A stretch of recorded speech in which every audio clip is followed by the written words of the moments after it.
महंगे कपड़े देख देख कर मेरी बेटी का जी ललचाता है। अरे माँ जी, अगर ऐसी बात है तो मैं पापा से बोलकर सीमा के लिए भी ऐसे कपड़े मंगवा देती हूँ। अब कोई दिक्कत नहीं है। अगर दिक्कत नहीं थी तो पहले ही लेकर आने चाहिए थे ना। रहने तो अब कोई जरूरत नहीं है। माँ जी, पापा ने तो सब कुछ सोच कर रखा था, पर यहीं से मना किया गया था, इसीलिए। हाँ, और इसीलिए तुम्हारे अमीर खानदान को मौका मिल गया अपना असली रंग दिखाने का। रहने दो, शरीफ खानदान है हमारा, तो हमें तो मना करना ही था, मगर जिसे जो करना होता है ना, वो कर ही देता है।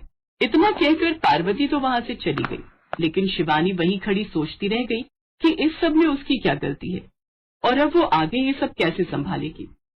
पार्वती का उसके प्रति बर्ताव बीतते दिन के साथ और खराब होता जा रहा था, और तो और शिवानी की ननद सीमा भी इस सब में अपनी माँ का पूरा साथ दे रही थी। दोनों माँ बेटी ने घर का हर काम शिवानी पर ही डाल दिया था और शिवानी किसी से बिना कुछ कहे सब कुछ सहती जा रही थी।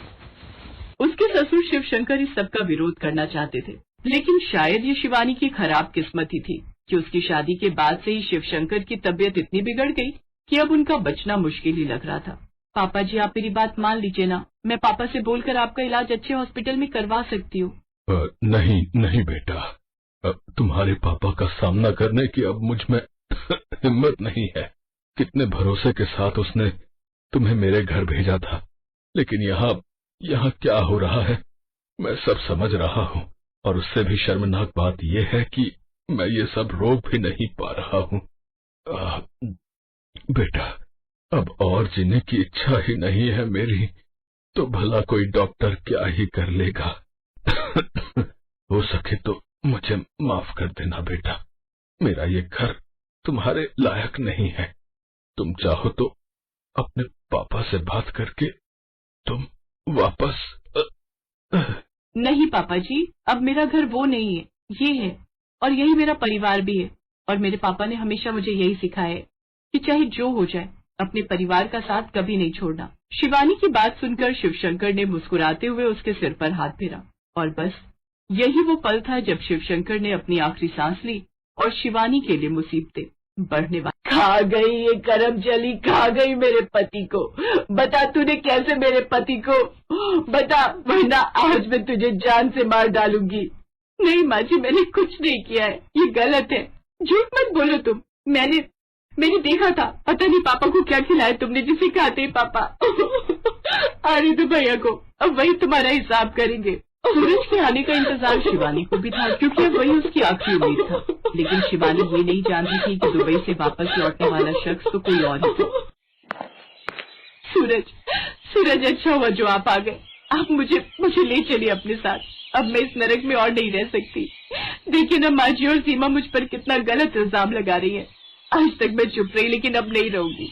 शादी के बाद से इन दोनों ने कभी मुझसे सीधे मुंह बात नहीं की, और तो और मुझ पर घर का सारा काम ऐसे लाद दिया जैसे मैं इस घर की बहू नहीं बल्कि नौकरानी हूँ। बस करो तुम, और कितना झूठ बोलोगी।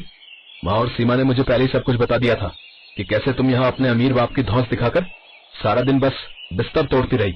मेरी गलती थी, तुम्हें नादान समझकर कभी कुछ नहीं कहा, लेकिन अब जो तुमने किया है ना, उसके बाद ना तो इस घर में तुम्हारे लिए कोई जगह है और न ही मेरी जिंदगी में।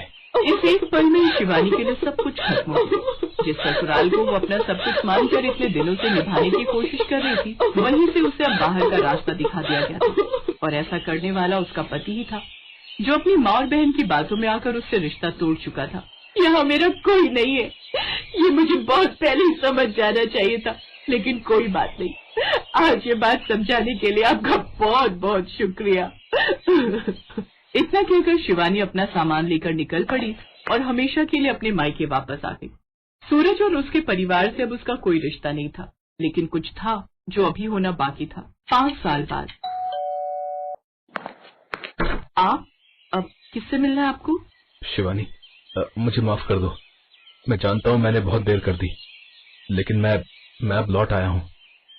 अब जाकर मुझे समझ में आया कि असल में गलत तुम नहीं, बल्कि मेरी माँ और मेरी बहन थी, जिन्होंने हमारे घर को बर्बाद कर दिया। वो मुझे तुम्हारे खिलाफ भड़काती रही, लेकिन तुमने भी तो कभी कुछ नहीं कहा। वो तो अच्छा हुआ कि पापा की लिखी एक पुरानी चिट्ठी मुझे घर में पड़ी मिल गई, जिसमें उन्होंने माँ और सीमा की सारी सच्चाई लिख दी थी। पर पता नहीं वो चिट्ठी उन्होंने मुझे भेजी क्यों नहीं। खैर, वो सब छोड़ो, मैं तुम्हें लेने आया हूँ शिवानी, चलो मेरे साथ। कहाँ? उस घर में जो कभी मेरा हो ही नहीं सका। माफ कीजिए मिस्टर सूरज, अब पराए घर में पराए लोगों के साथ रहने का ना तो मुझे कोई शौक है और ना ही जरूरत। अब मैं खुद के लिए काफी हूँ। और हाँ, आपकी जानकारी के लिए बता दूं कि आपके पापा की लिखी वो चिट्ठी मैंने ही आप तक नहीं पहुंचने दी थी, पर शायद वो मेरी सबसे बड़ी गलती थी जिसे अब मैं कभी नहीं दोहराऊंगी। इतना कहकर शिवानी ने दरवाजा बंद कर दिया और सूरज बाहर खड़ा अपनी उन गलतियों पर पछताता रहा जिनकी अब कोई माफी नहीं थी।